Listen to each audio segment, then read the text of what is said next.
Всім вітання, товариство! Сьогодні маємо такий цікавий контент. Звернувся підписник з проблемою, що встановили камін і є ось така справа. Задимлюється скло, є нарікання, що камін не виходить на свою повноцінну роботу, типу не вистачає повітря.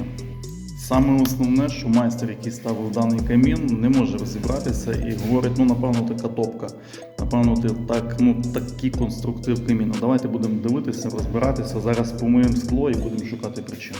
Люди переживають, тому що самі бачите, проект вже закінчений, обкладений плиткою, а камін повноцінно не працює. Камін якісний, камін український. Зараз будемо розбиратися, в чому проблема. А ви поки що накидайте інформації, в чому може бути причина ось такої некоректної роботи і ось такого скла, що навіть не догоріло поліно. Регулятор повітря відкритий на максимум.